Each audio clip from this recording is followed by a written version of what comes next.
If you're planning on moving to Canada, or if you are already new here as a new immigrant, I want to save you some serious money. Now, when I moved here to Canada as a new immigrant, I made some really bad financial mistakes. And in this video, I'm going to share with you 5 more money lessons that I wish I've known about before I moved here to Canada. And this is a part 2. I've done a part 1, and this is just a spin-off of 5 more money mistakes that I should have known or I should have learned before getting here to Canada. Let's jump right into it.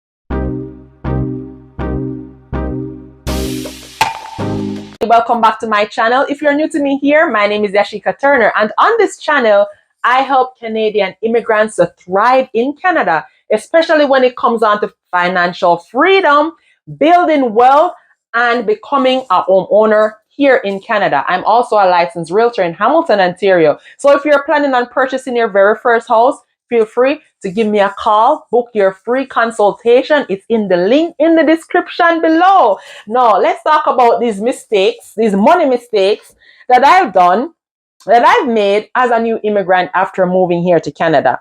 Now, if you haven't seen part 1, I'll leave it up here so you can go check out part 1 of that video. But I know there's a lot to be learned around money, lot to understand around money, and I realize that financial literacy is important. We need to understand it from day one, so we're not falling into the bad money traps, the bad money habits, so that we can buy the house as planned, right? We can't become a homeowner. Now, I want to see you buying your first house in the next couple of years. So I want to set you straight from day one. Let's jump into it. First lesson that I wish I've known is that building credit early is crucial.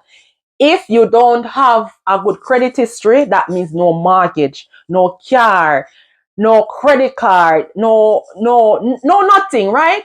So you have to understand that building credit is important. And I've done a video on how to do this. I'll leave it in the link in the description below. I remember when I came here and I got my first apartment, trying to furnish that apartment. And, because you don't have the money, your money spent up on paying first and last down payment and, just getting stuff done. And when I went to the break, I think it was a break I went to first, and I was applying for the credit card or whatever loan they had at the time so that I could purchase a bed set. When they run the credit history and they're like, oh, we're going to check your credit history to see how is your credit score, da da da. And in my head, I was like, what am I talking about? Credit history, credit score, what that mean? And unfortunately, I was denied because I did not have a credit history built up. Now, if me did understand that from day one when me land in Canada, the first thing that I would go and do is to go get a credit card. Even when I open up the bank account, me did actually get a credit card, but I wasn't using it because I didn't understand about credit score. So my advice to you is to learn about building credit from day one you step foot in Canada. Go get a bank account. When you open up that bank account, ask them for a credit card. They might offer you, but if they don't offer you, ask for a credit card. If it's even $500, $1,000, get it, use it, pay back the people them card. What me say? Pay back the people them card. Try not to use more than 70% of the total amount available to you, and use it for small purchases. If it's even to pay your phone bill, to buy grocery, use it and pay it back. And that's how you're going to start building your credit from day one you step foot in Canada. If you've been here for a while and you feel like, oh, I know good habit for you is credit card, because me are a lot of with this nonsense. But you have to understand the importance of using credit card, paying it back to build your credit. So that's when you're ready to buy the house, when you're ready to buy the car, to finance the car, you have a credit history building up. Got it? Let me know in the comments by typing got it. And if you haven't subscribed, what you wait for? Please go and subscribe, because I have a lot more of these type of content coming out for you when it comes on to financial literacy and when it comes on to you buying your first house here in Canada. So please go and subscribe so you know all the money mistakes to avoid, so you don't fall in the bad money habits here in Canada, just like some other immigrants. Yeah, I fell into this trap and I don't want you to fall in the trap. So go subscribe. Right. Number two, I wish I understood that saving for emergency is a must when it come on to living in Canada. I think I spoke about this in the part one of this, but it is serious. It is that serious. Yes, you never know when something might happen and you need some emergency money. Something might happen to you where you can't work for a couple months medically.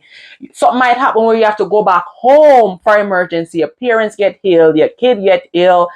Things happen. So you have to start saving from day one. From day one, you start working, open up a saving account, set up automatic deposit to go into that amount account. You set it and forget it, and you start saving from day one. This saving can also help you in saving for a down payment if you don't touch it, if you don't have no emergency, if you don't have no use for dipping for emergency, right? You understand what I say? Let me know in the comments. Got it. So start saving from day one. Number three, what I do not understand is that debt here can spiral real fast. Yes. If so let me put it this way. Getting a credit card or getting into debt, there's good debt and bad debt. If you are that person where, yes, you realize you can get one credit card and you go to Walmart and give you a next credit card, you go to Brick, you go to Leon, and you go to all of the different furniture places, them getting all these credit cards to furnish your apartment. And by the time you look, everything max out with high interest rate. Now when you're supposed to be saving to buy a house, saving to get the car, you realize that everything else that wasn't in the plan is sucking out your money, right?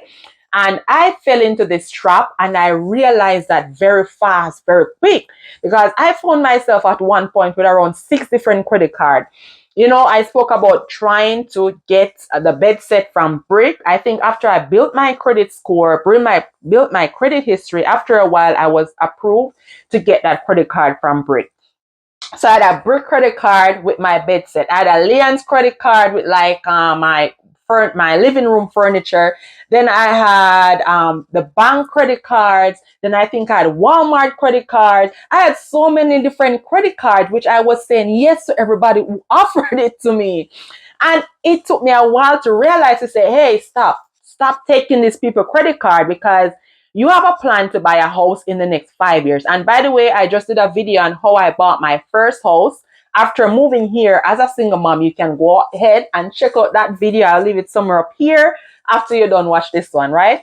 So you have to understand that debt spiral really fast, and you have to take control of your savings and budgeting. I also did a video on how you can budget and save on a Canadian salary. I'll leave all of them in the description link below or somewhere up here. So that was one lesson that I didn't know about money before moving here to Canada. The next money lesson that I wish I had known before moving here to Canada or as a new immigrant is that one paycheck or your paycheck is hard to stretch to cover everything. You have to be very careful of your spending, very mindful and budget. I remember when I came, I was working a survival job. And if you don't know what survival job means, go check out this video. I'll leave it somewhere up here. So I moved here as a registered nurse and I was working as a PSW at the time. And getting an apartment for myself, trying to furnish that apartment, trying to pay for daycare and for, everything normal, living expenses, I realized that if I wasn't strategic in budgeting, pencil out every dollar. I think I used to get around, back then, 2011, around $700 bi-weekly. Yes. The apartment rent was $700. So I know that one paycheck would go to rent. The other $700, me literally have to sit down with it and budget it out like this. Literally have to get a pen and paper and budget it out. Like $100 would go to buying house stuff. So whether that would be buying an iron board, buy 2 pillow, buy 2 pots. But I know that every bi-weekly I would spend $100 and buying something for the house. I had to budget out how much I would be spending for my Presto card for transit at the time. I wasn't driving at the time. I had to budget out how much I was going to pay for grocery. I had to start doing my own here. Since then, still doing my own here. But I realized that I wasn't able to afford go sit down in a salon to braid my hair, because that would cost another, back then maybe $100. Right now braid is like $250, $300. But I had to be very strategic with that survival job. And even when I upgraded and got my nursing license, started working as a registered nurse, I tried to maintain. And I think that's what helped in saving me so much, so that I could be able to buy my first house as a single mom. Because back then, the nursing salary almost doubled to what I was getting as a PSW. So then I tried to not to live with that lifestyle inflation of getting more money, then spending more money. So I started to saving the majority of that nursing salary, putting it away, and saving for my house. Now you have to be strategic, as I said, and I also started doing several little side hustles, several other stuff, because I wasn't able to work overtime shift. I was a single mom, so I wasn't able to be at the hospital like on my days off, or night shift after working, a 12 hour, because I had to pay more to watch my daughter. So you have to create little creative ways of making more money when you realize that the one paycheck won't stretch, won't go too far. Do a little side hustle. And if you're curious to know, I've created a list on different side hustles that you can do. A lot of them you can do here in Canada. A lot of them you can do online. Yes, go start a side hustle to make up the money on your paycheck. And did you subscribe yet? Before I get into the last and final one, did you subscribe as yet? If not, go subscribe right now. I'm waiting on you. I'm waiting. I see you. Thank you. I appreciate it. Subscribe. So lastly, I understood that investing was a key to wealth. So after realizing that investing is crucial, then of course I had to get my foot into the real estate investing. And real estate comes with different, a lot of people would say pros and cons, but if you understand it, if you get it right, then you're on the right track. Real estate is not the only way of investing. You can invest in stocks, in bonds, in crypto, and there are a lot of different ways of how you can start investing in the social media streets. Right now, the main thing I do is a real estate. My husband is the one that does stocks and bonds and other things at the moment. But once you understand it and once you start it, it can be the path of creating and building financial freedom and independence. I want to hear from you. What money mistakes you wish you had known before coming here to Canada? And if you are an older immigrant, more settled immigrant watching this, let's help more newcomers to avoid these costly mistakes that we have made, we have been through, right? Thank you so much for watching. Don't forget to like this video, share it, and subscribe.